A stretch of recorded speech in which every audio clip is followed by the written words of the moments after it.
So in this tutorial, I'm going to show you how to make a blog post graphic with InDesign. Now, I know a lot of people use Photoshop for this, and that's great. Photoshop is a great tool for that. However, one advantage that InDesign has with these types of projects is that you don't have to worry about layers. Everything's kind of all on the same layer, if you will.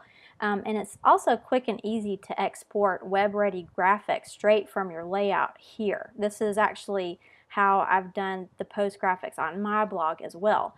So let's get started. I'll show you how to do this. So the first thing you want to do is, of course, we want to create a new document. So just go under File, New, Document. Okay, and so this is the window that comes up. So what we want to do, since we are working with a graphic we're going to put on the web, we want to change this to Intent Web. And I'm going to make this kind of a Pinterest friendly size. Let's see, 736 by 1128. And then I'm going to just change, I don't need a margin, so I'm going to change this to 0 and just say OK. Alright, so now what we have is basically what it's done is it's set up my rulers here, the units and increments to pixels. It set all the color, everything up for RGB like it's supposed to be. There is one thing that I do different, that I do change back to kind of a print setup, just for mixing color, for working with color, because I find that I get the most consistent results and the fewest surprises this way. What I will do is kind of because I've noticed it can get kind of frustrating. We're getting colors to be consistent across different, by the time you work with it in here or then in Photoshop and then get it actually on the web, they can change. So the way that I have found to get, again, the most consistent results is to go ahead and just change my color settings back to CMYK just while I'm working in this, and then when I export, it's going to export everything back right into RGB just like it's supposed to be for the web. And all CMYK RGB, all that is the CMYK is basically the colors, mixing ink colors for print, and then RGB is colors for screen. It's basically mixing light for the screen. So that's what those are if you're not familiar with those terms. So the way I do that, all you do, I'm going to go over here to where it says color, and I'm just going to change this, click on this little window and make that CMYK. So that way when I add colors, it's going to add them as CMYK versus RGB. And again, that's going to change back. It's real, as I mentioned, it's fast and easy to export this file when we're done. And it's going to export everything exactly the way that it needs to be to upload to our site. So again, this is what we'll be making with this. So I've got my color, basically the CMYK color part set up. What I want to do, I'm going to go ahead and make a color here. I'm going to make this blue color because this is basically the graphic we're going to be recreating. So what I'm going to do, I'm going to make this 100, 0, 17, 16. Okay. I'm going to go ahead and make this, and all you do, and in the swatches palette, click on the little window and the little pull down menu in the corner and click new color swatch. Okay. And you can either type in the number if you know, or you can kind of play around with these sliders here, and they, just come up with a color if you want. You can do it that way also. So, but again, I'm going to type in, let's see, 100, 0, 17, 16. Okay, so that's the color that I'm going to be working with. Now, I want to go ahead and save my document also, and all you do, File, Save, and I'll just name this Blog Post Graphic, and just click Save. Okay, So the first thing that I want to do, basically what I have here is kind of an image with a transparent box overlay. So I'm going to go ahead and place my image. And to do that, File, Place. Okay, and I've got my image right here, and you just click on it in the list and then just say Open. Okay, so here is the image is kind of loaded in the pointer, and wherever I click, it's going to just drop it. Okay, so if I zoom in on this, you can see it's a little bit pixelated, and it's not that way. This is kind of what InDesign does when you first open a file. Things look kind of off, kind of funny. I'll show you over here. I'll turn it off. When you open InDesign files, you'll be able to see the lines around everything, and images will look kind of pixelated. All you do is click on View, Overprint Preview. Now, because we're in the web version, or everything's set up for web, it brings up this little warning. This is not a big deal, just say OK. Okay, so I'll do that over here as well. Let's see. View, Overprint Preview. Okay, so now my image is nice and crisp like it's supposed to be. Okay, so I'm just going to zoom out. And then now what I want to do is I want to kind of crop this and resize it.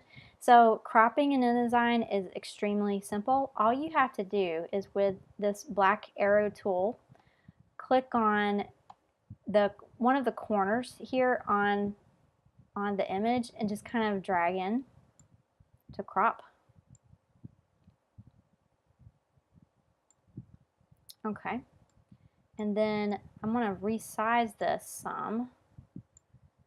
So then to resize, same thing, click on a corner, but what you want to do is hold down a keyboard the keys for this. And what I'm going to do to resize this proportionately is hold Command Shift.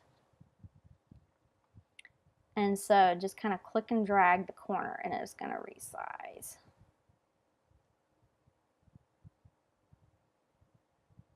Okay, that works just like that. And then I'll go ahead and crop this down just a little bit more.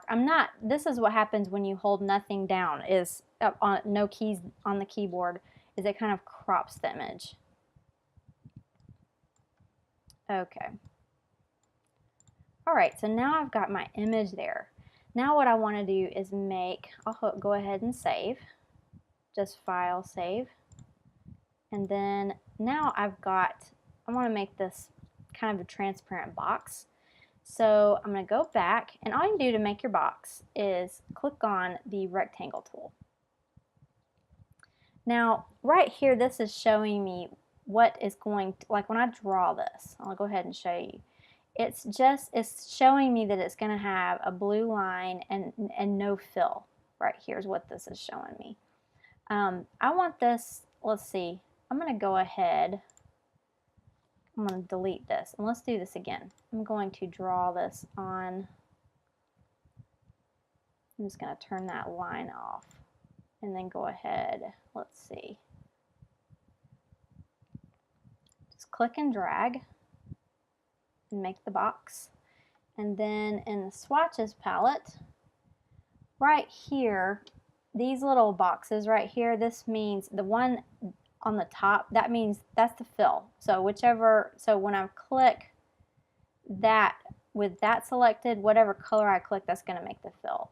And this controls the line, and it would add this color line to this if I clicked on one of them. But I don't want that right now, so I will go ahead and click None. Okay, so I'm going to click on the black arrow tool and deselect. So there is my box. Now I want to add kind of a transparency to this, and that's very easy to do. Click on the box, and then with the black arrow tool, and click on the effects palette. In this opacity slider, you can just change this. If you don't know a number, you can kind of play with it. Or you can type in a number. I'm going to make this 78. Okay, so that's pretty much all there is to that.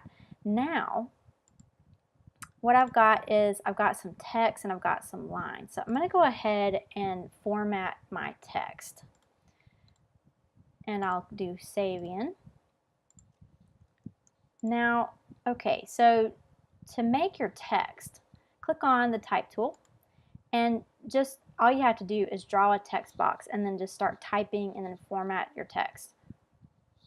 The thing you want to watch out for when you're drawing your text boxes is make sure when you click and drag that there's nothing behind.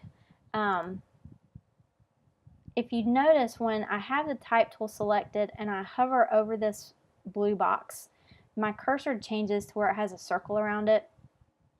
If I move it over here, it has kind of a square.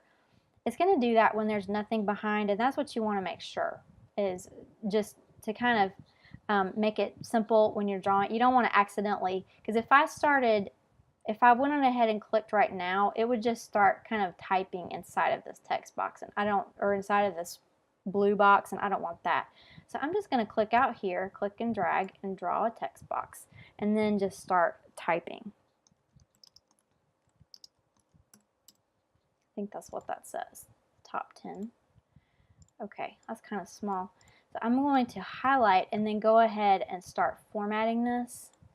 Now, to format your text, you can change your font here, the font size. Over here you can change the alignment, align center, left or right, justified.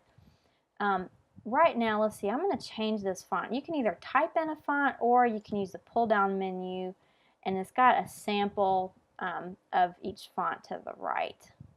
I'm going to type in, and you notice it kind of also acts like a search feature as you start typing. So I just typed in a G, and every font that I have with a G in it comes up. So that's kind of a handy thing. Whoops.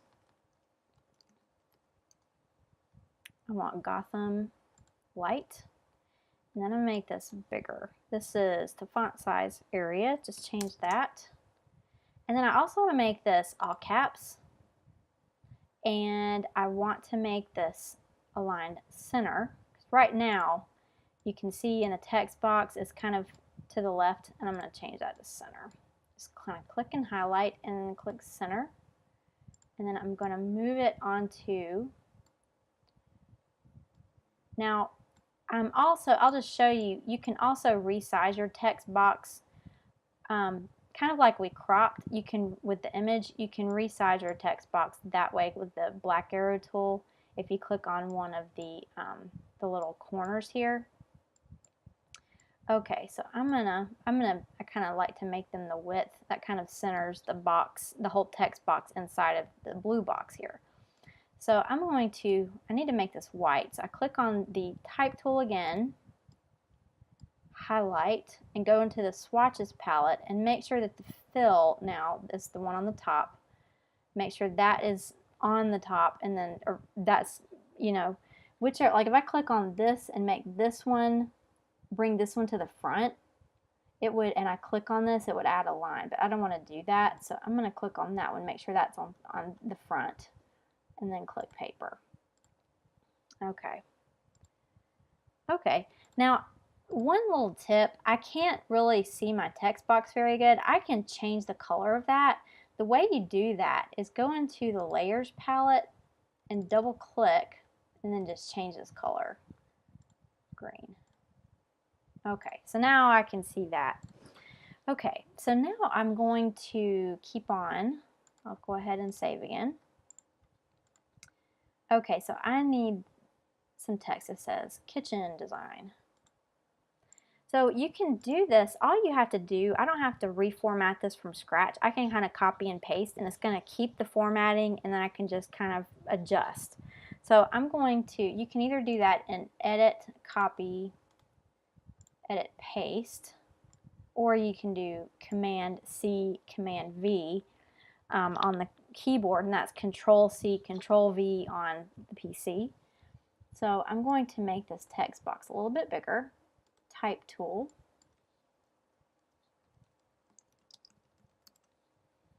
Okay, just retype my text, highlight, and I'm going to format this. See, it's kept all of everything, so that's the less I have to do. Really all I have to do is change the size.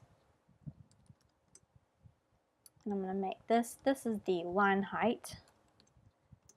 So this is line height, this is the size of the font. Okay, black arrow tool, I'm going to kind of, what I like to do is keep as much as I can, I don't like my text boxes to get kind of big like that, because you can accidentally, when you're trying to do other things, click inside of them, and that can get annoying. So I try to keep them kind of reined in a little bit. So now, let's see, I've got this text that I need right there. So I'll go ahead and copy and paste, Command C, Command V, and just click with the type tool, click inside and highlight. And I just did kind of a Command A to select all, or you can just kind of select all like that. Now I'm going to take the all caps off of this, type in ideas, highlight, and I'm going to change this font. And I'm also going to make it a little bit bigger.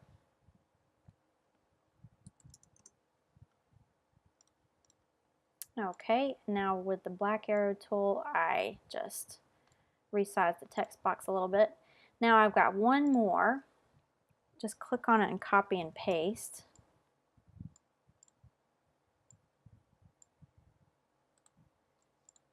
Type tool, highlight it. Okay, and that's pretty much my text. Now, if you want to select multiple things at once, what you want to do, hold down Shift key, and then you can select different things and kind of move them all. It'll move them all at the same time. And then you can also adjust single items, of course. I'm using the up and down arrows on my keyboard to kind of nudge these. Okay, so now what we have is I've got kind of a glow effect on here. So all you can do to do that is with the black arrow tool, click on the text box itself. You don't highlight the text for this. You just click on the text box. Okay. Go into the effects palette, and then right down here, this little FX button, click on that for a pull down menu and go to outer glow. Now it's going to show me what it's doing because I've got this little preview button checked. So I'm going to change this, and all of these have sliders on them or up or down arrows, so you can kind of play with the effect and see kind of, it's going to show you what you're doing as you're changing things, so you can decide whether you like it.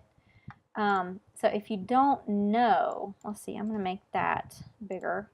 Like, you can make this kind of big or small as much as you want. You can kind of play with that part of it.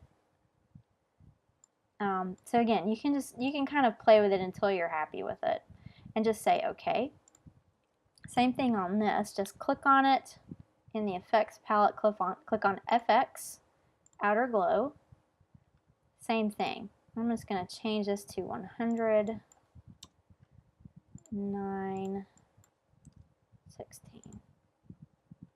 And then just say okay. And that's all you do with that.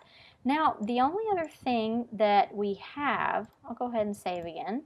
I think the only other thing that we have is we've got these lines here. Okay, so all you do to make a line is with the line tool. I'm going to, now you can draw a line anyway, like, let's see, I'm going to go ahead and make this, yeah, right now there's no stroke on it. So all you're going to be able to see when I make this line is just the green. So if you want to make a straight line, all you have to do is hold down the Shift key. If you don't hold down the Shift key, it's going to just draw it whichever way you drag it. So you can do it like that. But if you want to make a straight line sideways or up or down, even at a 45-degree angle, just hold down the Shift key. So I'm going to make it about that long. Let's see. Now all you do to basically add, there's no stroke on it at all. I need to add a color. So I'm going to go into the swatches palette with the stroke in front and just click paper. Okay, and you can see there's kind of a little line. I'm going to make that just a little bit thicker. So to do that, go to the stroke palette, and then right here where it says weight, you can use the up or down arrows or type in a number. And I'm just going to click that and make it 2 points. And then all I need to do is copy and paste this, Command C, Command V, and put it down here. Now, if I want to make sure everything is aligned, all you do, again, you can click on everything, click on multiple objects with the Shift key. Hold down Shift key while you click on them. And then, okay. And then I'm clicking on, I can use these text objects. What I want to do is make sure everything is centered. Since these are the width of the document here, I can use those. So the way you make sure everything is kind of lined up in the middle with multiple objects selected here, you've got these little alignment tools up here where you can align things to the middle or to the left or right, or you can align things kind of in the middle kind of horizontally. So, or you can even distribute things evenly like that. So I'm going to just click on Align Center this way. Okay, so what it did is kind of straighten, make sure my lines were kind of in the middle. Okay, so that is essentially my graphic here. And so now the way that we export this to get it onto our website, it's really actually pretty easy to do. All you do is File, Export, and then just give it whatever name.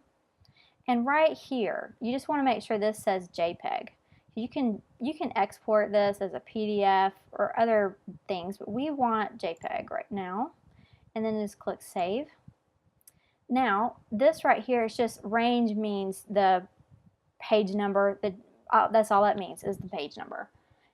So it says 1 right here. This is what page number you're on right here. So as long as that says 1, we are good.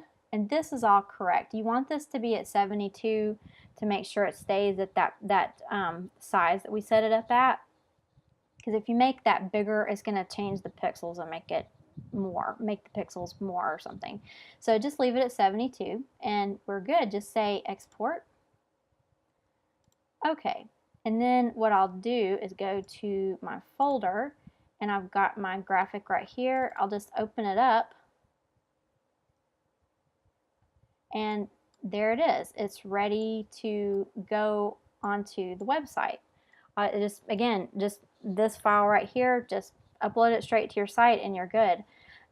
So that is pretty much it for this tutorial. And I'll be posting more tutorials soon. And if you'd like to learn more about the tools I've been using in this video, some of the palettes, the control palette, different things, check out my InDesign Basics for Bloggers course. It's a free video course. It'll go through a lot of some of the things that I was doing today. So thanks again, and we will see you again soon.